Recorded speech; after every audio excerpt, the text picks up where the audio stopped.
autre monde où je pourrais fouler du pied les terres et les mers, un endroit où te trouver. J'ai rêvé d'un autre monde où vivre pour l'éternité, pour que tu m'en sers, moi et mon cœur embrasé. Mais je n'ai fait que me perdre dans les abysses de cet autre monde.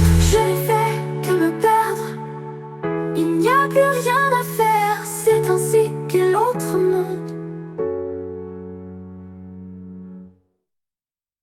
Bonjour à vous, chères créatures. Les avions font partie des moyens de déplacement courants de nos jours, tout en étant le centre de peur profonde pour nombre d'entre nous. La crainte qu'un problème technique provoque la chute de l'appareil, avec peu de possibilités de s'en sortir. Un accident de voiture, de moto, de train, les perspectives de s'en sortir sont plus nombreuses. Mais un avion, quand il tombe à plusieurs kilomètres à l'heure de vitesse vers le sol, ça ne laisse pas beaucoup d'espoir. Pourtant, dans l'histoire d'aujourd'hui, c'est un tout autre danger qui va menacer les protagonistes. Un danger qu'ils étaient bien loin d'imaginer et qui va remettre en question leurs convictions sur l'être humain ainsi que le sens de la vie sur Terre, de l'au-delà. Un danger qui se situe en plein cœur des territoires de l'autre monde. Vol 737. Il fut un temps où j'aurais rigolé au nez à quiconque m'aurait raconté une histoire comme celle que j'ai vécue. Une histoire où le surnaturel prend le pas sur la science et les connaissances humaines depuis des millénaires et leur donne un regard bien différent de ce que l'on connaît à travers les livres. Tous ces récits peuplés de créatures fantastiques nous entourant et convoitant l'être humain comme du bétail dont elles peuvent jouir à satiété sans être véritablement inquiétées de la réaction des bêtes d'élevage que nous représentons à leurs yeux. Au même titre que nous faisons de même avec nos vaches, nos cochons ou nos poules. Des animaux dont nous exploitons sans vergogne les ressources qu'ils nous apportent tant qu'ils le peuvent, avant de les ajouter à notre menu dès lors qu'ils ne peuvent plus satisfaire nos besoins en ressources alimentaires de base. Ces créatures qui sont au centre de mon histoire, je pensais qu'elles étaient comme toutes celles qui appartiennent au folklore fantastique de divers pays, sous différents noms, différentes natures, et se repaissant de l'homme.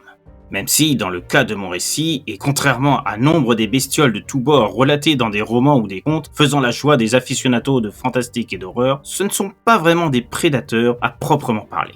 Elles ne traquent pas leur proie dans l'ombre pour leur sucer le sang, les éviscérer dans l'objectif de dévorer leurs entrailles ou se complaisant à se nourrir de nos peurs les plus profondes. Non, ces créatures-là, à dire la vérité, je ne sais même pas à quoi elles destinent les corps humains dont elles ont besoin. Les représentants de la race que j'ai rencontrés, en un endroit que je n'aurais jamais soupçonné pouvoir en croiser, forgent leur habitude en attendant patiemment les morts de tout un chacun. Elles n'ont pas toujours été là. Leur arrivée dans notre monde s'est faite par le plus grand des hasards. Mais dès l'instant où elles ont découvert notre existence, nous sommes devenus l'apanage de leur culture, l'élément indispensable à leur société et à leur pérennité. Elles qui avaient parcouru diverses dimensions de l'espace-temps, qui intriguent tant nos physiciens, avant d'accéder à la nôtre, faisant de la Terre un point d'attache qu'elles n'ont plus quitté depuis des siècles entiers, évoluant et adaptant leurs méthodes de prélèvement en même temps que nous améliorions notre quotidien. Ce sont des créatures fascinantes qui se sont adaptées à notre technologie, apprenant à nos côtés sans qu'on s'en doute et la faisant leur. Leurs méthodes d'action d'aujourd'hui sont nées de nos propres connaissances, car agissant différemment ailleurs, dans d'autres mondes, avant de jeter leur dévolu sur notre espèce. Elles sont même devenues des réalités à nos légendes, créées par la religion, ou des romanciers s'étant spécialisés dans des récits où le paranormal devient habituel pour des protagonistes dont les aventures font se passionner des millions de lecteurs à travers le monde. Il s'est déroulé 5 ans depuis les événements de cette nuit. 5 ans à vivre dans les rues, devant mendier pour apaiser ma faim, à affronter le froid et autres intempéries, ainsi que le regard des passants, parfois dégoûtés de mon apparence. Il faut dire que je n'ai pas vraiment le loisir de m'offrir des vêtements dignes de ce nom. Sans parler de mon hygiène déplorable. Les senteurs émanant de ma peau procurant plus de rejet de mes semblables que de pitié. À l'exception de quelques travailleurs sociaux s'inquiétant du devenir des pauvres tels que moi dans la rue et offrant, de temps à autre, repas et logis le temps d'une nuit. Je ne leur en veux pas. Avant de devenir moi aussi un SDF errant dans les rues et se contentant de tôles et de cartons pour me protéger de la pluie, du vent et de la neige, chassant parfois les insectes pour remplir mon estomac, j'avais un regard qui ne valait guère mieux envers celles et ceux qui sont désormais mes semblables, mes frères et sœurs de cœur qui partagent mon quotidien misérable. Quand je regarde la lune et les étoiles, je me surprends à me rappeler tout ce que j'ai perdu, à cause de la loi de la concurrence commerciale ayant mis à bas la petite start-up que j'avais créée quelques années plus tôt avec Kaiden, mon ami d'enfance. Lui a eu la chance de ne pas subir ce que je vis chaque jour depuis 5 ans. Je ne sais pas s'il l'aurait supporté d'ailleurs, connaissant son naturel anxieux et sa santé fragile. C'est cette même santé qui a fait qu'il n'est pas à mes côtés aujourd'hui et qu'il a rejoint l'un des territoires de ce que ces créatures nomment les royaumes. J'ignore ce que son âme est devenue depuis qu'il a perdu la vie. puis qu'elle a été récoltée par ces êtres dimensionnels aux allures des monstres des récits bibliques qui m'effrayaient tant étant enfant, avant que je grandisse et considère toutes ces créatures imaginaires n'être rien de plus que des fariboles inventées de toutes pièces. Je sais aujourd'hui qu'elles n'étaient pas complètement des histoires. Peut-être que des races proches des créatures que j'ai croisées bien malgré moi sont déjà venues dans notre monde, il y a plusieurs millénaires de ça, et ont constitué les bases de divers folklores fantastiques bien connus de nos jours. Et peut-être que vous vous interrogez sur mes propos depuis tout à l'heure, vous demandant de quoi je parle, et qui sont donc ces créatures qui ont participé indirectement à ma déchéance. Même si, à l'origine, elles n'ont fait qu'enfoncer une situation déjà inextricable ayant assailli la petite entreprise de Kaidan et moi. Elles ne sont pas responsables de ce qui nous a menés à nous trouver sur leur chemin et menant à la mort de mon cher frère de cœur. Je ne sais pas combien de temps il me reste à vivre dans ces rues. Tout comme je ne suis pas sûr que vous êtes prêts à croire ce que je m'apprête à vous raconter. C'est tellement délirant que je ne pourrais pas vous en vouloir de me prendre pour un vieux fou dont le cerveau a dégénéré au cours de mes années d'errance dehors. Et pourtant, je suis encore parfaitement lucide, bien que mon apparence peut faire suggérer le contraire. L'histoire que je vais vous révéler s'est bel et bien passée et m'a fait voir le monde autour de moi d'une toute autre manière. Sans regard sceptique sur les faits divers parlant de morts mystérieuses. Des morts chamboulant l'imaginatif de lecteurs des médias dès lors qu'ils ont appris les détails sordides de meurtres tous aussi abominables les uns que les autres. Les créatures que j'ai rencontrées bien malgré moi, elles existent réellement. Je ne les ai pas inventées. Et si elles n'ont pas un mode de vie propre à chasser les humains et s'en repaître, les disculpant de ces décès affreux inondant les réseaux chaque jour sans qu'on puisse trouver une explication, je suis persuadé qu'elles ne sont pas les seules à vivre parmi nous. D'autres nous côtoient, se mêlant à nous, comme le font les êtres appartenant à mon histoire. Mais assez palabré. Je m'en vais vous relater ce que j'ai vécu il y a 5 ans, aussi fantastique que cela vous paraîtra. Moi et mon ami Kaidan, nous étions donc les créateurs d'une petite start-up comme je vous l'ai évoqué précédemment. Nous étions dans un secteur qui est aujourd'hui courant, bien avant le monopole d'autres plateformes émergeant après nous. Mais à l'époque de sa mise en place, au début des années 90, c'était très novateur. Notre entreprise est très vite devenue un fer de lance commercial de notre région. Nous agissions dans le domaine du service de livraison de divers produits informatiques à domicile. Nous étions en partenariat avec plusieurs constructeurs informatiques, locaux et internationaux, et l'air de rien, ce que nous pensions être une folie, un rêve délirant de 2 jeunes étudiants voulant se défaire de la dépendance de nos parents, s'est très vite transformé en une société plus que lucrative. D'autant que nous n'avions pas de concurrence réelle dans le domaine à cette époque. Les dollars s'accumulaient dans notre compte en banque, et nous faisions la une de divers magazines spécialisés dans l'essor de jeunes entrepreneurs aux idées neuves.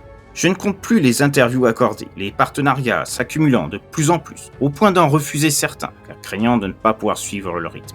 Nous étions un peu les stars de notre quartier, de notre ville, et une référence pour tous ceux voulant se lancer dans des secteurs proches. Sachant que nous étions partis de rien et que nous avions galéré pour obtenir les capitaux de base pour créer notre marque. Si nous n'avions pas eu le support de nos parents respectifs, qui ont été les premiers à croire en notre projet, il n'est pas certain que notre rêve serait devenu réalité. Une banque a fini par faire confiance dans notre projet. Celle de mon père. Comme il était président d'une société de métallurgie aux revenus plus que solides, ça a pas mal joué dans la balance. Mon père s'est porté garant de la réussite future de notre projet et nous avons eu l'aval. Une somme colossale à l'époque, pour 2 petits jeunes tels que nous. Mais, comme tout rêve, ça ne dure jamais très longtemps.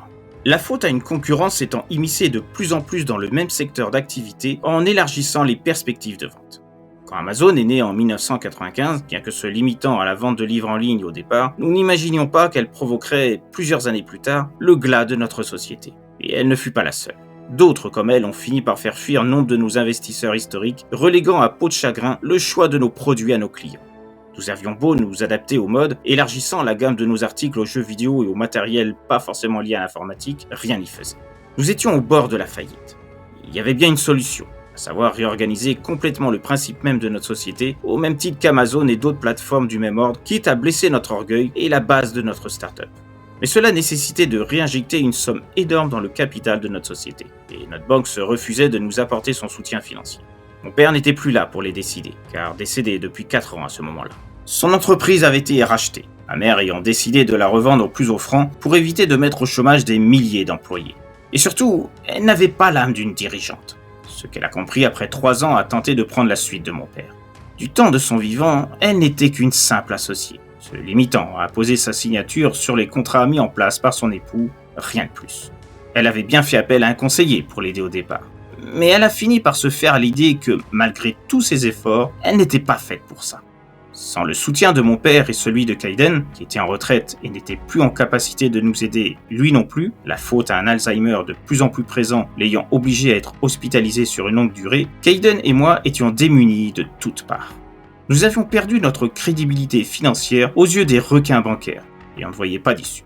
Jusqu'à ce que mon frère de toujours vint me voir un soir à mon duplex luxueux en ville. Un bien que j'envisageais de vendre pour payer des fournisseurs qui me harcelaient pour recevoir leur dû depuis plusieurs mois. Kayden m'exposa son plan, consistant en une véritable opération qui aurait pu être imaginée par des gangsters de grande envergure, ou des désespérés ne sachant plus quoi faire pour ne pas voir leurs rêves s'écrouler comme un château de cartes.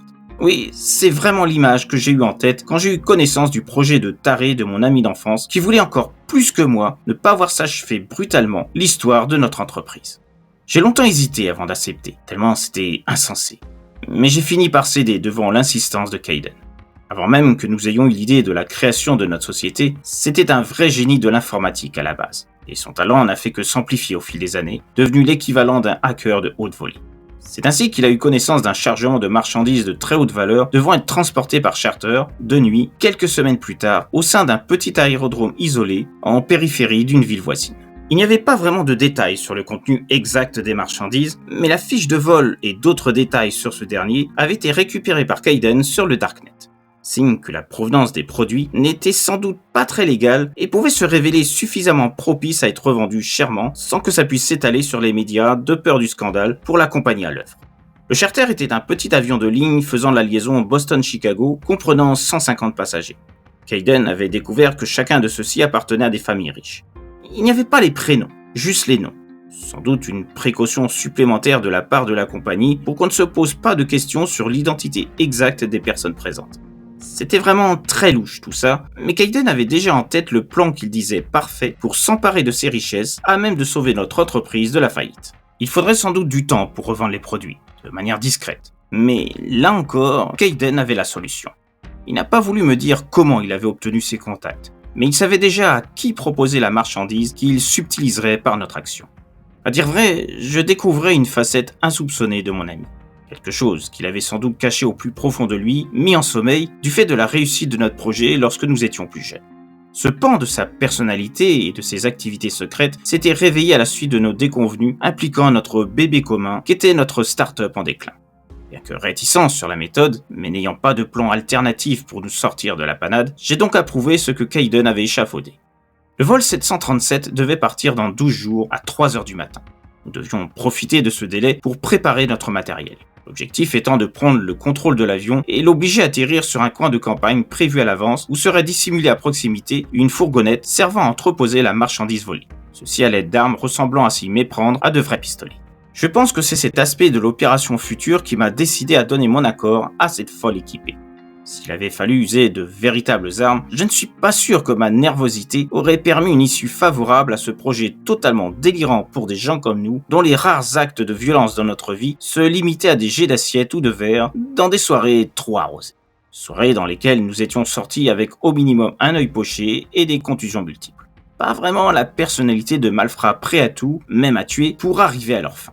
Oui, vraiment, ces armes factices que Kayden m'assurait être des répliques plus vraies que nature, à même de tromper même un habitué des flingues, ça me rassurait un peu plus. Même si je n'étais pas complètement serein sur ce que nous nous apprêtions à accomplir, très loin de la légalité auquel nous avions toujours aspiré jusque-là, en tout cas me concernant. Pour Kayden, vu sa capacité à avoir tout organisé de main de maître, je ne savais plus trop quoi penser sur sa vie en dehors de nos journées de travail et nos soirées. Il avait toujours été quelqu'un de très introverti sur certains points de sa vie privée. Il ne m'avait présenté des petites amies partageant ses nuits que de rares fois, et il en changeait souvent, ce qui ne m'avait jamais dérangé. De mon côté, mis à part quelques aventures, j'avais plus de mal à jouer les donjons comme Kayden. Avec ce plan, je découvrais donc qu'il possédait une vie cachée bien plus secrète et troublante que je ne me l'étais imaginé. Néanmoins, j'ai suivi ses consignes les jours suivants, m'employant à louer une fourgonnette dans un état voisin, utilisant les transports en commun pour m'y rendre, auprès d'un gars dont l'aspect m'a donné plusieurs sueurs froides. Une connaissance de longue date de Kayden, de ce que j'avais compris, et je n'ai pas cherché à en savoir plus. J'étais juste pressé de partir loin de cet énergumène une fois payé la location, sans savoir d'où sortait cet argent. Je n'ai pas voulu le demander à mon ami. J'avais déjà des milliers de questions le concernant, et je ne voulais pas m'en rajouter une de plus. Bref. Les préparatifs se sont effectués sans encombre. La fourgonnette a été cachée à l'endroit voulu par mes soins. ce qui m'a obligé à marcher près de 3 km à pied pour rejoindre la petite ville la plus proche, dans un autre état, puis de prendre le bus pour rejoindre mes pénates. Nous étions le jour J. Enfin, je devrais plutôt dire la nuit J. La voiture nous ayant servi à nous déplacer appartenait à une autre de ses connaissances. Il viendrait la récupérer le lendemain, discrètement. Ainsi, il ne resterait plus d'indices pouvant nous confondre après notre action en vol. C'était vraiment effrayant de penser que Kayden avait vraiment pensé à tout pour notre coup. Je me suis demandé par moments s'il n'appartenait pas à une famille de gangsters dont son père serait une sorte de parrain. Mais je regardais sans doute trop de films pour penser ça. Je repensais à nos années lycée. Kayden avait cette faculté de s'acoquiner avec des mecs peu fréquentables. Ces élèves connus pour être des revendeurs de drogue ou d'autres substances agissant pour le compte de dealers locaux. Quand je lui demandais comment il connaissait ces gars, Kayden se contentait de dire que c'était juste un pote de son quartier et que je n'avais pas à m'en faire pour ça. Et ce n'étaient pas les seuls contacts étranges qui tournaient autour de lui. Lors de certaines soirées, on rentrait gratos. Le videur nous laissait passer alors qu'on n'avait pas toujours une tenue vestimentaire en adéquation avec le standing de l'établissement. Je pourrais vous citer plein de petites anecdotes du même ordre concernant mon ami. Je pense que je ne le connaissais pas vraiment en fait. Quoi qu'il en soit, on s'était posté près du tarmac, attendant de mettre en place la prochaine étape de notre plan. À un moment donné, on a vu un défilement d'hommes, de femmes et d'enfants se diriger vers l'avion de la Kingdom Airlines qui nous intéressait. Une compagnie bien connue et possédant plusieurs filiales dans le monde. C'était surprenant de se dire qu'une société d'aviation aussi réputée pouvait se livrer à des activités plus que discutables, au point de trouver des renseignements sur certains de ses vols sur le Darknet, comme l'avait fait Kayden. Mais l'heure n'était pas au questionnement à cet instant. Conformément à ce qui était prévu, on s'est faufilé discrètement à la suite de la file. L'obscurité présente, sans même une lumière, en dehors de celle émanant des hublots et du cockpit de l'appareil devant nous, ça se rajoutait au mystère de ce vol 737. On arborait des tenues sombres pour ne pas se faire repérer, ainsi que des casquettes pour mieux dissimuler nos visages, au cas où un imprévu ferait se questionner le personnel navigant. Une précaution inutile, puisque, autre étrangeté, une fois arrivés dans l'avion, on n'avait rencontré personne pour accueillir les passagers dont nous faisions partie, à l'insu de tous. Cette partie du plan s'était déroulée mieux que je ne l'aurais imaginé, vu le peu de sécurité dont disposait l'aérodrome. Ce même aérodrome qui disposait d'une piste anormalement longue et donc adaptée pour des appareils comme le 737. Il y avait tellement d'éléments étranges que j'ai fini par ne plus y faire attention. Toujours est-il qu'il n'y avait ni steward, ni hôtesse de l'air, et la porte de l'avion s'est refermée automatiquement derrière nous, vu que nous étions les derniers à entrer dans l'appareil. Il y avait autre chose d'étonnant. Les passagers. Ils marchaient bizarrement. Leur manière de se mouvoir, on aurait presque dit des automates, se contentant d'avancer et de s'asseoir une fois à l'intérieur de l'avion. Pas une parole émise, alors qu'il y avait des enfants parmi eux. Je ne vous apprendrai rien en vous disant qu'il est rare de voir des gosses sages à ce point, surtout à une heure aussi inhabituelle pour un vol de cette envergure. C'était tout juste s'ils savaient boucler leur ceinture instinctivement. Il n'y avait même pas eu de message par haut-parleur avant le décollage, justement pour préciser les conseils de base et demandant à s'attacher. Rien n'était logique dans tout ça, et je commençais sérieusement à angoisser. J'ai voulu en faire part à Kayden, mais il s'est contenté de dire que ça faisait peut-être partie de consignes propres à la compagnie. C'était possible après tout, vu le mystère autour de ce vol qu'on avait constaté. Mais ça restait très bizarre, cette manière de faire pour une compagnie telle que la Kingdom Airlines. J'ai cessé de me questionner et l'avion a pris le départ, quasiment sans un bruit. Je n'ai pas le souvenir d'avoir perçu ne serait-ce que les vibrations du moteur lors du décollage, ni de son propre à tout avion. J'avais déjà voyagé de nombreuses fois dans ce type de véhicule et rien de ce que j'avais l'habitude d'y entendre n'était présent, ce qui fait que mon anxiété ne faisait que s'accentuer. Le silence qui nous entourait était pesant. Un peu plus tard, j'ai réitéré mes questionnements à Kayden, alors qu'il s'était assoupi une petite heure, histoire de se garder en forme avant la phase suivante de notre plan. Il avait réglé sa montre pour qu'elle sonne et le réveille. Normalement, j'aurais dû faire de même, comme c'était prévu. Mais je m'étais montré incapable de m'endormir dans une telle ambiance mortifère. C'est pas normal tout ça. Il n'y en a même pas un qui a sourcillé quand ta montre a sonné. Pas un sursaut de l'un d'entre eux. Rien. À peine réveillé, Kayden a tenté de me rassurer. Tu te fais du mouron pour rien, Jackson. C'est des gens de la haute. Ils sont pas comme nous. Une race à part. Tu vois trop de films, ça te monte à la tête. Il se mit à ricaner gentiment en voyant mon air dépité. Ah oui ? Bah regarde ça et dis-moi si c'est normal. Je me mis alors à détacher ma boucle de ceinture de sécurité et m'employai à pincer le cou d'un des passagers se trouvant sur les sièges devant nous. Une femme. Elle n'a pas bronché une seule seconde. Comme si ça ne lui faisait rien. Tu vois ? Aucune réaction. Pendant que tu dormais, j'ai essayé d'attirer l'attention d'autres passagers. Ils se sont contentés de regarder devant eux comme s'ils n'avaient pas remarqué que j'étais là. J'ai même détaché un collier d'un de ces rubans. Même pas un geste de défense pour m'en empêcher. T'as piqué un collier ? Tu remontes dans mon estime, là. Je t'aurais pas cru capable d'une telle initiative. C'était juste un test. J'ai peur, Kayden. J'aime pas ça. Ces passagers, on dirait... Quoi? Qu'ils sont pas humains, peut-être? Qu'ils sont morts? Ou que j'ai peur? Tu les as vus marcher, non? Et ils ont pas essayé de te mordre ou bouffer ton cerveau. C'est que c'est pas des zombies, alors.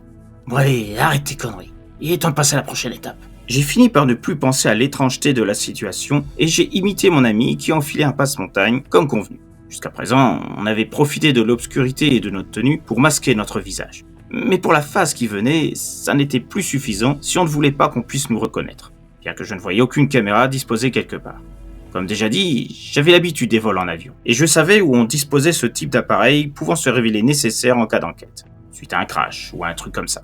C'est d'ailleurs justement parce que je n'avais pas détecté de caméra qu'on s'était permis de se contenter du port de nos casquettes pour dissimuler nos visages jusqu'à présent dans l'avion.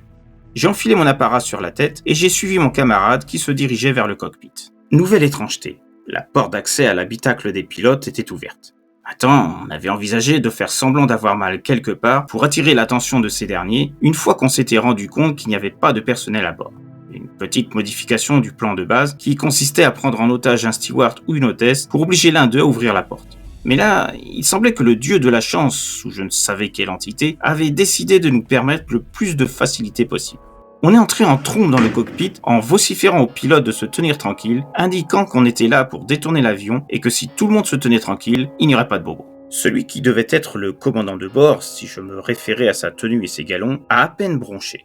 Mais son collègue, lui, le copilote, a montré clairement ne pas vouloir se laisser faire. Il s'est rué sur Kayden qui a alors sorti son pistolet factice. Le copilote s'est alors arrêté un instant avant de sourire et de continuer à avancer, comme s'il avait deviné que l'arme n'était pas une vraie. Moi, j'étais trop paniqué pour savoir quoi faire. Kayden a alors empoigné son adversaire. Il a sorti une autre arme de l'intérieur de sa veste, puis a tiré. Au prix de la détonation, j'ai compris que celle-là était loin d'être une réplique sans danger, comme celle qu'il était prévu d'utiliser, avec des balles à blanc. L'homme, touché au cœur, est resté debout quelques secondes, montrant sa surprise non feinte, autant que je l'étais moi-même, puis s'est écroulé au sol. Devant le spectacle du cadavre, je n'ai pas pu me retenir. « C'est quoi ce bordel, Kayden? On était censé ne faire aucun blessé. D'où elle sort cette arme ?» Mon ami se penchait sur le corps du copilote, sans répondre à ma question dans un premier temps, afin de vérifier s'il était mort. Une fois fait, il se relevait et se tournait vers moi. « Désolé d'avoir menti, mais franchement, tu as vu ce qui s'est passé. Si j'avais pas eu cette arme, notre petit équipé se serait terminé différemment de ce qu'on avait prévu. »« Mais enfin, Kayden, tu as tué un homme ?» ?»« Ouais, c'était moins fun que je l'aurais pensé. En même temps, c'est pas mon premier cadavre que je vois. Mais c'est le premier que je transforme en l'état directement. » Je n'ai pas osé demander ce qu'il entendait par le premier que je transforme en l'état directement. Dans ma tête, ça signifiait qu'il avait peut-être été témoin d'autres morts. Sans doute du fait de ces relations qui apparaissaient de plus en plus comme des figures du banditisme. La partie cachée de la personnalité de Kayden se dévoilait un peu plus. J'étais terrorisé pendant qu'il s'adressait au pilote qui n'avait pas bougé d'un poil. Comme si tout ça ne le concernait pas ou qu'il n'éprouvait pas la moindre peur quant aux événements pouvant découler de ce qui se passait. D'un autre côté, il savait que s'en prendre à lui signifierait une mort assurée pour nous, car nous ne savions pas piloter. Ça lui procurait une sorte d'invulnérabilité stratégique envers nous. Bon, le pilote, tu vas faire ce que je te dis. Je vais t'indiquer où tu dois atterrir, et une fois au sol, tu nous ouvriras la soute. C'est la marchandise que vous transportez qui nous intéresse. Fais pas l'idiot, et tu ne subiras pas le même sort que ton pote une fois en bas. Pour toute réponse, le pilote se mit à rire intensément, ce qui nous a mis dans une position d'incompréhension à la situation qui était devenue plus que compliquée. Une mort, ça n'était pas dans le plan initial. Et ce rire, ça m'angoissait encore plus que tout ce que j'avais constaté auparavant au sein de cet avion. Alors que Kayden et moi en étions au point de nous demander quoi faire, une voix s'est fait entendre derrière nous, ce qui nous a glacé le sang. « Vous êtes sérieux? C'est pour ça que vous êtes là? Pour notre marchandise? Cette bonne blague. » Kayden et moi on se retournait et notre visage blêmi en voyant le copilote debout devant nous. Il n'y avait plus de sang qui coulait de sa blessure, comme s'il n'y en avait jamais. Seul le trou dans la tenue de l'homme montrait qu'on n'avait pas rêvé. Ce dernier souriait de plus belle, commençant à s'avancer. Kayden, en proie à la panique la plus totale, ce que je pouvais comprendre car étant dans le même état, se mit à tirer de nouveau en direction du copilote, ressuscité on ne savait comment. Il logea plusieurs balles à nouveau à l'emplacement du cœur, et même dans la tête, sans que ça ne fasse vaciller le corps de l'homme nous faisant face. Les balles ressortaient, comme poussées par une force indéfinissable. Les blessures se refermaient, signe évident d'une régénération instantanée de l'être. Un terme adéquat, vu que je ne pouvais plus le considérer comme humain, au vu de ce que je voyais à ce moment. Il prit le pistolet de Kayden, qui affichait un visage terrorisé malgré le passe-montagne le recouvrant, et le pointa en direction de mon ami. « Désolé, mais les balles n'ont aucun effet sur moi, l'ami. Visiblement, vous ne savez pas où vous êtes tombés, pauvres petits humains que vous êtes. Fini de jouer avec ton joujou inutile. » Il broya l'arme sous nos yeux ébahis, comme s'il s'était agi d'un morceau de papier qu'on froissait, puis jeta ce qu'il en restait au sol. Je vis Kayden s'effondrer sur la carlingue de la cabine après s'être tenu la poitrine plusieurs secondes durant, pressant celle-ci et donnant l'impression de tenter d'éviter qu'elle n'explose. En proie à une peur montante, étouffant sous mon masque de laine, j'ai retiré ce dernier avant de me précipiter vers le corps de mon ami pour savoir ce qui lui arrivait. Kayden ne bougeait plus. Son visage était crispé dans une expression de double terreur, relevant sans doute de la surprise de l'invincibilité du copilote et d'autres choses que je devine, faisant aussi partie des nombreux secrets dissimulés par celui que j'avais toujours considéré comme un frère à part entière. Je pleurais, tambourinant le corps de Kayden pour qu'il revienne à lui, ne voulant pas accepter la terrible vérité qui se montrait à moi. Le copilote, cessant de rire de manière sardonique, m'adressa alors ces paroles. « C'est inutile, petit. Ton ami est mort. Je le sens d'ici. » Il se tourna alors vers le pilote. « Eh merde, on va devoir remplir des papiers en plus à notre arrivée. Bordel, j'ai horreur de ça. En plus de ce que je vois, son sigil appartient au 3e royaume. On va devoir contacter l'unité de transfert. Comme si j'avais pas assez de boulot comme ça. » De nouveau, il s'adressa à moi. « Écoute petit, je suis désolé pour ton ami. Vraiment, je suis sincère. Mais aussi, qu'est-ce que vous êtes venu foutre sur ce vol? Comment vous étiez au courant? On prend toutes les précautions possibles pour qu'un truc pareil n'arrive pas. » Les larmes coulant à verse sur mon visage, je me relevais péniblement, laissant Kayden là où il se trouvait. Je répondais à la créature aux allures humaines. Je lui évoquais du mieux que je pouvais la situation, notre société, la faillite en devenir, le plan de Kayden, la perspective de pouvoir redémarrer grâce aux marchandises précieuses à bord qu'on avait prévu de revendre à bon prix grâce au contact de mon ami. Tout était fini maintenant. L'homme se montra attentif à la moindre de mes paroles, comme le pilote qui avait mis l'appareil en pilotage automatique pour se mêler à la conversation. Je comprends ce que vous aviez l'intention de faire, mais j'ai le regret de vous dire qu'il y a mépris sur la nature de la marchandise sur laquelle vous espériez mettre la main. Votre plan était stupide, soit dit en passant. Il n'aurait jamais marché, même si on avait vraiment ce que vous pensiez. Tu l'as deviné, petit, nous ne sommes pas humains. En temps normal, on vous aurait balancé par-dessus bord et laissé le soin aux faucheuses de s'occuper de votre cas. Ça nous aurait évité des soucis administratifs gonflants. Mais au vu de la situation, on va faire autrement. Bien que je ne comprenais pas tout l'ensemble des explications du pilote, son collègue reprit la parole. Écoute petit, on va mettre ton ami avec les autres passagers dans un premier temps. Ça te donnera l'occasion de digérer sa mort et le reste. Mais tout d'abord, on va jouer carte sur table et te montrer ce que nous sommes. Disons que c'est ta petite récompense pour être parvenu à t'être introduit, toi et ton ami, au sein d'un vol interdit aux vivants. Là-dessus, les deux pilotes virent leur visage se modeler, abandonnant leurs traits humains pour montrer celui qui s'apparentait à ce que j'avais pu voir dans certains livres traitant de démonologie. Car c'était bien ce qui se montrait à moi, des démons. Leur visage rougeâtre, les cornes sur leur tête, leurs yeux noirs opaques, les griffes qu'ils arboraient à ce qui s'apparentait plus à des pattes qu'à des mains. Tout concordait avec la représentation qu'on attribuait généralement à ces créatures. Néanmoins, elles étaient différentes de ce que l'imagerie populaire, en termes de dangerosité j'entends, donnait de leur volonté de nuire et de détruire la race humaine. C'était même tout le contraire. Le copilote, qui se présenta sous le diminutif de Girl, son vrai patronyme étant imprononçable pour un humain tel qu'il me l'indiqua, se montra d'une compassion rare à mon malheur, qui s'était ajouté à un concours de circonstances allant crescendo d'un point de vue désillusion. Il souriait. Mais ce n'était plus le sourire sarcastique de tout à l'heure. Je sentais qu'il regrettait ce qui était arrivé. Après m'avoir aidé à disposer le corps de Kayden sur un siège, il appela son collègue. « Chalrog, continue le plan de vol. Je me charge de mettre au courant notre jeune ami ici présent de ce qui en est. » Le pilote sembla hésiter un instant, puis répondit. « Ça va pas plaire aux Aïka en poste au terminus, ça. Mais bon, la situation est exceptionnelle. Ils comprendront. J'espère juste que le Baron Noir, une fois au courant de ce bordel, sera pas trop vache avec notre passager clandestin. C'est la première fois qu'on a un problème de cet ordre. T'inquiète, tu sais à quel point je peux me montrer convaincant. Je me charge d'expliquer la situation à ce cher Strauss. Après, il se démerdera avec le baron. Faudra sûrement attendre 1 ou 2 jours pour avoir la réponse de celui-là. Mais je suis optimiste. Fais comme tu veux, c'est toi qui assumes. J'aurais préféré balancer les deux dehors, je te le dis tout de suite. Mais si tu préfères te compliquer les choses... Eh ouais, c'est mon côté humain, ça. À force de vivre parmi eux, je deviens plus tendre, que veux-tu ? Le pilote se mit à rire et l'instant d'après, Girl m'expliquait tout en détail. Les représentants de la race dont ils faisaient partie, les Vracles, étaient des voyageurs dimensionnels.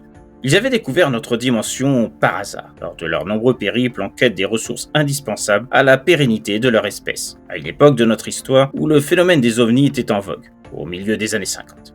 La Terre possédait en son sein tout ce que les Vracles avaient besoin, des êtres dotés d'âme. Ils avaient d'abord étudié notre espèce, mais l'atmosphère particulière de notre planète se révéla différente de ce qu'ils avaient l'habitude, aussi bien au niveau de la respiration que d'autres éléments pouvant être préjudiciables à leur volonté d'agir en secret. Le phénomène de réfractation de la lumière, notamment, causa nombre de soucis aux phases d'observation, car annihilant les systèmes d'invisibilité habituels et rendant donc visibles leurs vaisseaux. Les Vracles sont composés de plus d'une centaine de clans ou peuples aux apparences variées. En fait, le terme Vracle regroupe l'ensemble de ces peuples. C'est un terme générique, ce qui explique la diversité des vaisseaux vus par les humains lors de cette phase d'observation et des conflits internes quant aux méthodes adoptées par certains clans, comme les abductions et certaines expériences menées sur des humains pour déterminer comment extraire les âmes nécessaires à leur peuple. Des expériences pas toujours approuvées par celui qui dirige l'ensemble de ces clans, celui que Gerl nomme le Baron Noir. Cela a mené parfois à des oppositions interespèces, se concluant parfois par des affrontements violents menant à des désagréments climatiques. Cela a pris des années, bien que la notion du temps terrestre diffère de celle des Vracles, pour arriver à un compromis et surtout des solutions durables pour l'extraction des âmes jusqu'au système adopté de nos jours. Les Vracles évoluèrent en même temps que l'homme concernant la technologie la plus propice à passer inaperçue. Que ce soit pour les vaisseaux, même s'il arrive encore qu'il y ait quelques soucis techniques faisant apparaître certains d'entre eux lors de missions, appartenant à des clans moins familiers des avancées technologiques que d'autres, ou bien pour les membres des Vracles eux-mêmes, ce qui a mené à se faire voir par des témoins indésirables. Il y a eu, là encore, des différences sur la manière la plus efficace de traiter ces témoins, certains clans adoptant des méthodes plus virulentes et donc moins discrètes que d'autres. Avec le temps, les tensions se sont apaisées et les Vracles et ces divers clans sont parvenus à s'accorder. C'est de là que sont nés les 3 royaumes, chacun accueillant des âmes selon leur degré d'importance. Gerl n'a pas voulu me dire avec exactitude ce que les Vracles font avec les âmes humaines qui leur sont nécessaires. Cela fait partie des interdits, même pour une situation inédite comme la mienne. Mais pour faire simple, chaque être humain possède à sa naissance un sigil invisible pour l'homme, qui est présent sur une partie du corps.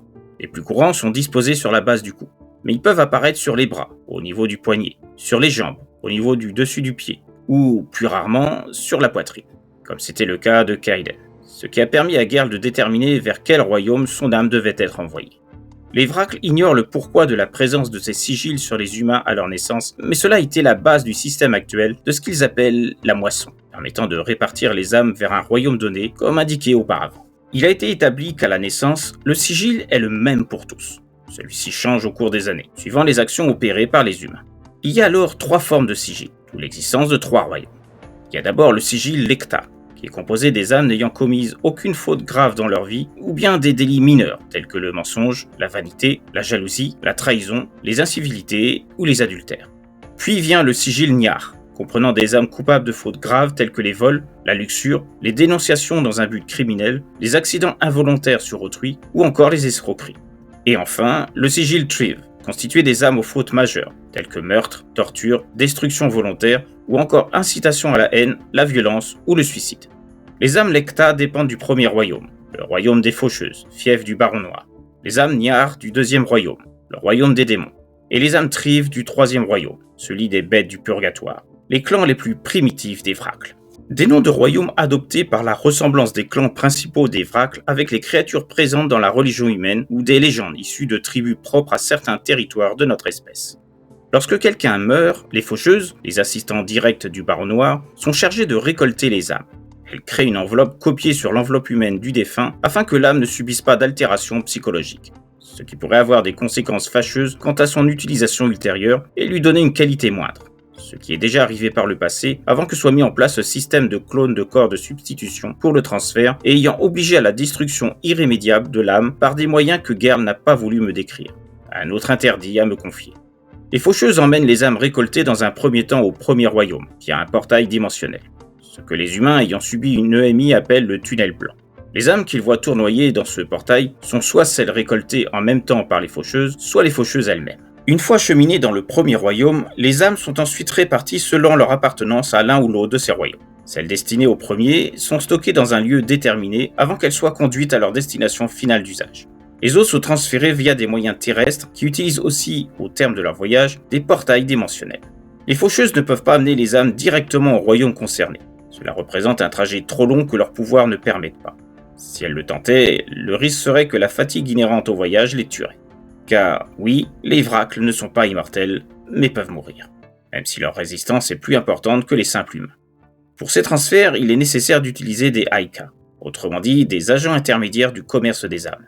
Ce sont des agents humains choisis durant leur enfance car présentant des dispositions spéciales à la compréhension du paranormal sans déséquilibre psychique. Il peut cependant y avoir des erreurs de jugement, le sujet choisi pouvant se révéler instable psychiquement en grandissant.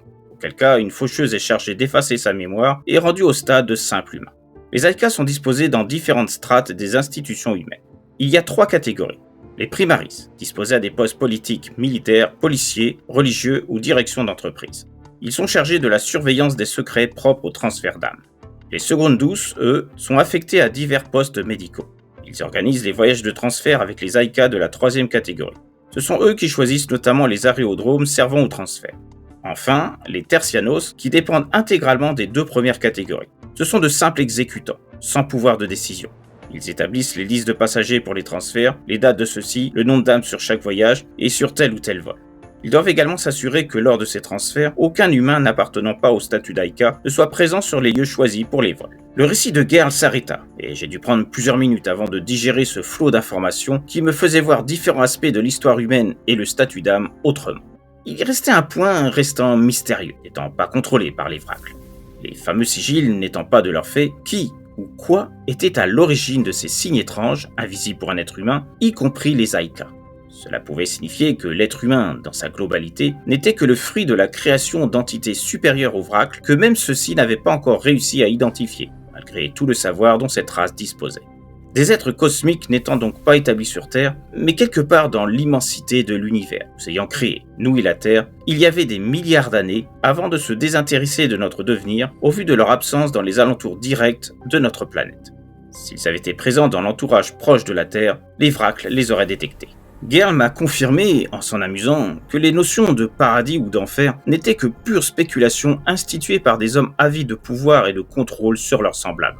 Il n'existe aucun ange, aucun dieu, aucune créature démoniaque vivant dans les tréfonds de la Terre. C'était une certitude. Les seuls apparats au folklore fantastique humain et religieux étaient certains des clans de Vracles disposant d'attributs proches physiquement, comme le montrait le véritable aspect de Gerl se montrant conforme aux démons de nos livres, raison pour laquelle il se désigne comme tel auprès des Aika ou de rares humains ayant eu un contact avec l'un des leurs par un malheureux concours de circonstances. Ce qui a souvent amené à faire plonger dans la folie les chanceux ayant bénéficié de telles rencontres non voulues par les Vracles. Dans le pire des cas, comme les Aika défectueux, leur mémoire est effacée, s'il s'avère que leurs déclarations sont prises au sérieux par un trop grand nombre de personnes. Mais ça n'arrive que très épisodiquement. Quoi qu'il en soit, ces révélations m'ont fortement retourné le cerveau. Je fixais le corps sans vie de Kaidan. Je me demandais ce qu'il allait advenir de son corps, qu'il était mort dans des circonstances particulières au sein d'un lieu où il n'aurait jamais dû être. Gerl m'indiquait que les faucheuses et le baron noir, à cause du fuselage de l'avion particulier, composé de particules empêchant toute onde radar humaine de le détecter, avec des propriétés identiques pour les Vracles, se trouvant à l'extérieur de l'appareil, ignoraient encore tout de ce qui s'était déroulé. Ils devraient rendre compte des faits une fois arrivés au 2e royaume. Et comme me l'a indiqué Gerl, là encore, le sigil de Kaidan le destine au 3e royaume, là où vont les âmes les plus détestables et fournit aux clans les moins propices à offrir une finalité de vie douce et respectueuse à la marchandise leur parvenant. Je n'ai pas pu en savoir plus, Gerl étant toujours soumis à l'interdiction de m'en dire davantage. Il m'a tout de même confié que les âmes destinées au 2e royaume étaient les plus chanceuses, celles restant au 1er étant loin d'être privilégiées. Leur statut d'âme parfaite et pratiquement pure leur offrait un destin peu enviable. Gerl ne pouvait m'en dire plus, et je devinais que, pour une âme humaine, se retrouver entre les mains du Baron Noir et les clans du 1er royaume était encore plus terrible que les bêtes du purgatoire officiant au 3e. Je ressentais un sentiment d'amertume et de désespoir parce que tout ça ne réglait pas le problème de ces startups qui avaient tant fait notre fierté à Kaidan et moi. J'ai bien compris que la marchandise désignée, dont l'existence a été trouvée par mon ami sur le Darknet, était bel et bien ces âmes humaines, effectuant le dernier voyage de leur existence terrestre, avant je ne savais quel usage pas vraiment viable si je m'en référais aux propos de Gerl, guerre assurant. Quel que soit le royaume où ces âmes se retrouvent, elles sont amenées à rencontrer un destin bien différent du paradis ou de l'enfer qu'on nous assène de croire par l'intermédiaire des institutions religieuses de tout pays. Gerl m'a précisé qu'une fois arrivé au deuxième royaume et contacté les faucheuses, le corps de Kayden serait redirigé vers le fief de leur chef suprême, le Baron Noir. Les faucheuses, comme elles le font pour chaque corps, créeront un corps de substitution avant de ramener le corps originel sur le sol terrestre, où sa mort serait déclarée officiellement par ceux de mon espèce. Par la suite, son âme effectuerait un ultime voyage vers le troisième royaume où elle se doit de se rendre, suivant le sigil sur son corps. Comme il est interdit à un être humain vivant de voir le deuxième royaume, j'ai été endormi par Gerl le reste du voyage. Une précaution indispensable. S'il avait fauté et permis de voir de mes yeux le territoire où son clan vit, le fameux deuxième royaume, mon sort serait tout autre qu'un simple renvoi sur le sol terrestre. Sans m'en dire plus long, je devinais que dans ce cas, mon âme pourrait bien ne pas être affectée à l'un ou l'autre des royaumes, mais peut être détruite purement et simplement, comme cela a été fait par le passé, selon l'histoire contée par Gerl. Sans compter que si cela arrivait, il y avait de grandes chances que ce dernier subisse les foudres des lois des Vracles. Un risque que mon confident n'était pas prêt à prendre, même s'il éprouvait de la sympathie à mon égard. J'ignore donc tout de ce qui compose le deuxième royaume, de l'aspect des autres clans des Vracles et de la véracité ou non de tout ce que m'a expliqué Gerl. Je n'ai même pas pu avoir la confirmation de ses dires par son collègue Jarlog, puisque endormi une fois que Gerl eut fini son récit. Je me suis réveillé au sein de mon appartement, sans trop savoir comment les Vracles avaient procédé. Je supposais que j'avais dû suivre un parcours de départ similaire au corps de Kayden en premier lieu, envoyé auprès des faucheuses et du Baron Noir, qui se sont chargés de me faire emprunter ensuite un portail dimensionnel afin de me ramener chez moi. Oui, c'était l'explication la plus logique. Le reste fut un cauchemar à ciel ouvert, si je puis dire. J'ai été contacté par la police 2 jours plus tard pour m'informer que le corps de mon ami Kayden avait été retrouvé dans un terrain vague, non loin de son lieu de résidence. Personne ne savait comment il était arrivé là et ce qui avait causé la crise cardiaque diagnostiquée lors de son autopsie. J'ai appris ainsi qu'il souffrait d'un souffle au cœur depuis sa naissance, ce dont il ne m'avait jamais parlé. La peur de la mort, des aptitudes de Gerl s'avançant vers lui, avait eu raison de son organe vital. Bien évidemment, j'ai feint de ne pas savoir ce qu'il en était. Je savais très bien que personne ne croirait mon histoire abracadabrantesque au sein de la police sur des êtres venus d'une autre dimension faisant le commerce d'âmes à l'usage exact inconnu et ressemblant à des démons. En tout cas, pour les membres du clan avec qui j'ai eu affaire dans mon aventure. Je pense que c'est à cause de ça que je n'ai pas eu ma mémoire effacée. Je ne représentais pas de danger réel quant à l'existence des Vracles, tel que Gerl me l'avait dit. Cette précaution ne s'appliquait qu'auprès des humains présentant un trop gros risque pour leur race. Ce n'était pas mon cas. Pour dire la vérité, j'aurais préféré disposer de cet avantage de ne plus me souvenir. Cela m'aurait empêché de subir tout ce qui a suivi par la suite. Les funérailles officielles de Kayden, la faillite de notre start-up, les procès intentés par les fournisseurs parce que je ne pouvais pas les rembourser du fait de mon insolvabilité, tout cela a joué sur mon mental. La valeur de ma société était si basse que son rachat suivi de son démantèlement n'ont pas suffi à tout payer ce que je devais. J'ai dû vendre tous les biens auxquels je tenais. J'ai perdu ma dignité, mon honneur, tout ce à quoi j'ai tenté de m'accrocher durant des années. Je suis devenu une loque oubliée même par ma famille que je chérissais tant, en partie à cause des soupçons pesant sur moi sur la mort de Kayden.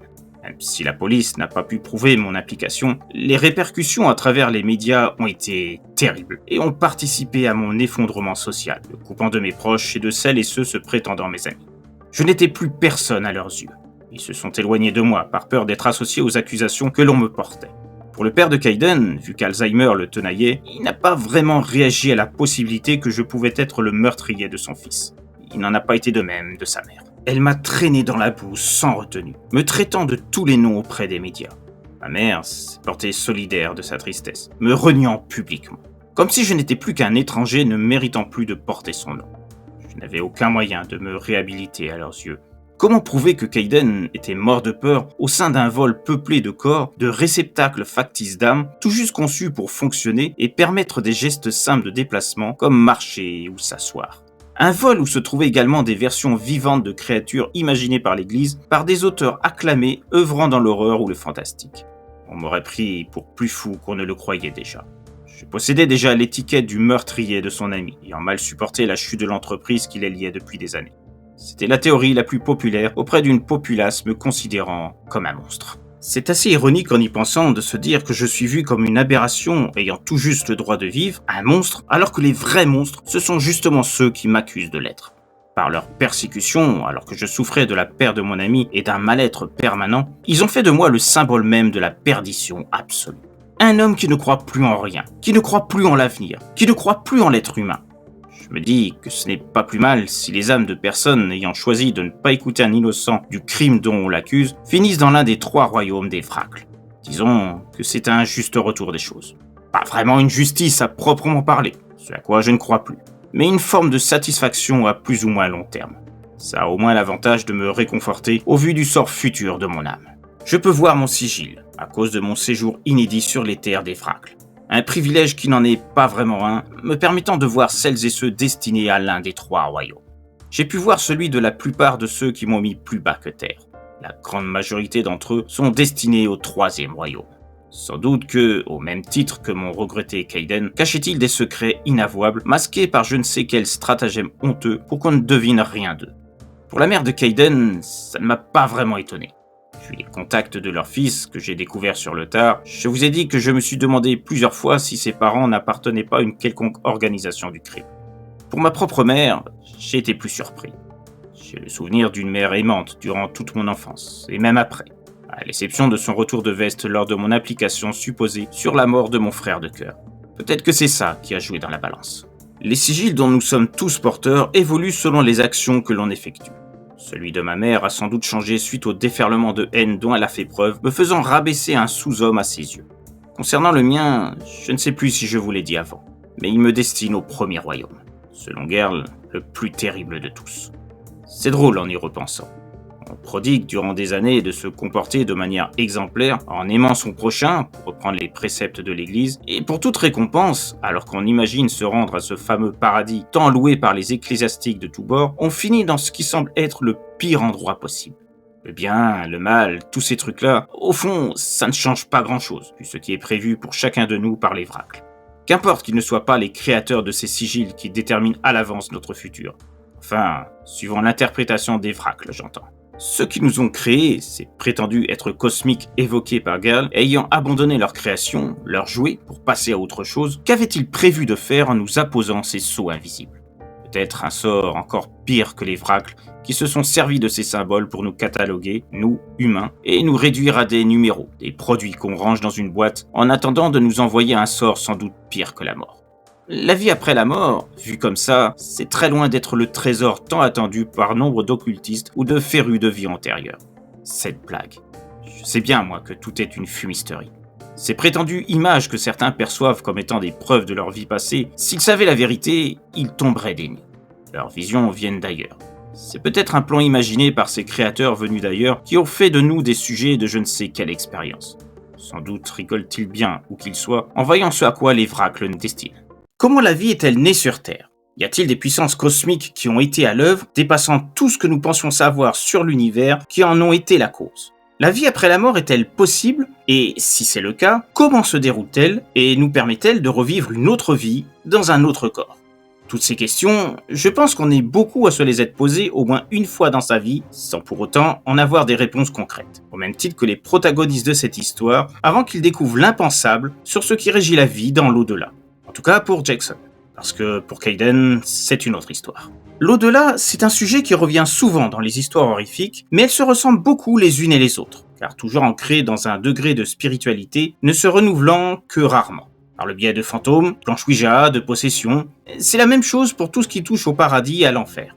Avec ce récit, j'ai voulu mixer un peu toutes ces croyances en y apportant du sang neuf, à travers une intrigue SF. Depuis le temps que j'officie, vous savez que j'aime me compliquer les choses, en offrant le plus souvent des fins ouvertes à réflexion et permettant plusieurs niveaux de lecture. Cette histoire ne déroge pas à la règle, et je n'ai pu m'empêcher d'y insérer un petit clin d'œil Lovecraftien lors d'une séquence. D'ailleurs, les Vracles eux-mêmes ne sont-ils pas ancrés dans un contexte proche des récits de Lovecraft, en étant des créatures contre qui on ne peut rien, sinon devoir subir leurs décisions parfois arbitraires sur la condition humaine, et toujours à notre détriment. Mélanger religion, réflexion philosophique et spiritualité sur un fond SF, avec toujours ce cadre social qui m'est cher, sur le papier, au départ, c'était un projet un peu fou. Mais je pense m'en être bien sorti. À vous de me le dire. En tout cas, j'ai pris beaucoup de plaisir à écrire cette histoire commencée il y a plusieurs mois, que j'avais mis de côté, car ayant du mal à construire l'intrigue. Ce n'est que récemment que j'ai trouvé la solution à plusieurs soucis de structure, surtout en ce qui concerne le principe de fonctionnement des Vracles quant à l'extraction et l'acheminement des âmes qu'ils collectent. Pour autant, les secrets de ces créatures n'ont pas donné tout leur fondement en ce qui concerne l'utilisation des âmes. Disons que moi je sais ce que j'ai en tête sur les fonctions de ces âmes propres à chacun des 3 royaumes, mais je voulais que chacun se fasse sa propre idée. Maintenant, à vous de décider dans quel royaume vous préféreriez que votre âme se retrouve. Si tant est qu'il y a une différence palpable de l'un à l'autre des royaumes, car chacun a ses défauts et avantages. N'hésitez pas à me donner votre choix en commentaire de cette vidéo. Je vous dis maintenant à très bientôt pour une nouvelle histoire de l'autre monde.